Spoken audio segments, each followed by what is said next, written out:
साथियों, एक बहुत कड़वी और सच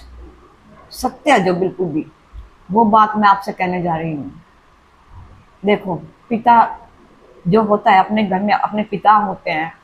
अपने पालक होते हैं, वो भगवान के समान होता है। वो जैसे भगवान हमको पैदा करके पालता है, पूरी सृष्टि को पालता है, ऐसे ही एक पिता अपने बच्चों को पालता है। लेकिन इस दुनिया में, इस पूरी, अगर दुनिया में, इसमें पूरी देश में, पूरी दुनिया में कहीं भी नजर घुमा के देखोगे, बहुत से केस ऐसे मिलेंगे, बहुत से पिताओं के बारे में आपको ऐसा जानने को मिलेगा कि पिता पालक ही नहीं, हर पिता पालक ही नहीं होता, वो भक्षक भी होता है, जो बच्चों का भक्षण करता है। भक्षण का मतलब ये नहीं कि मुंह से खा रहा है, वो बच्चों को पालने में तो बिल्कुल लापरवाही और अपनी कोई जिम्मेदारी नहीं, कभी उसको पालना आया ही नहीं। बच्चों को अपनी जिम्मेदारी से हमेशा भागना और पत्नी को दोष देना, जो खुद काम करते हुए भी, खुद अगर अपने में सामर्थ्य रखते भी, स्वस्थ रहते हुए भी अपने बच्चों के प्रति जिम्मेदारी ना निभाए, योग्यता रहते हुए भी, और पूरा निठल लगा पूरी जिंदगी भर, जब बच्चे ऐसे रोल खोल के उसके पुत्र बड़े हो जाएं, लेकिन जब बड़े हो जाएं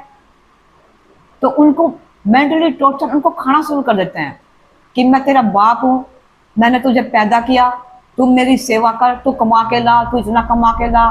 तू वैसे कमा के ला, तेरा घर चलाना है, अब घर तेरे चलानी है, अब हमको बुजुर्ग माँ बाप को तुमने पालना है। उस बच्चे को कहते हैं जिस बच्चे को उसने पाला ही नहीं,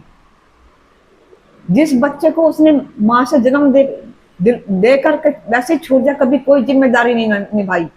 उस बच्चे का पूरा जीवन ऐसा बना देता है, ऐसा ताना जिंदगी भर टॉर्चर करता है कि मैंने तुझे पाला, मैं तेरा बाप हूँ, तू मेरा खर्चा चलाएगा, तू जवान बेटा हो गया, पता नहीं कैसे कैसे रूल रूल के बड़ा हो जाता है, अपने 2 रोटी कमाने लगता है, तो उस पर बाप हावी हो जाता है, उसको खाने की कोशिश करता है, उसको अंदर से खुरुच कर खा डालता है, और अपनी इतनी सेवा करवाता है, इतने रूल्स, इतने कानून और इतनी जिम्मेदारियां समझाता है कि जो उसने अपने लिए कभी सपने में भी नहीं की, ना अपने बाप के लिए, ना अपने बेटे के लिए।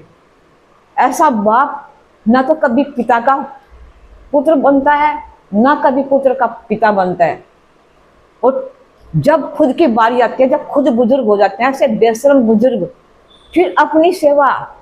अपने आप को पुत्र के कंधों पर बैठ जा,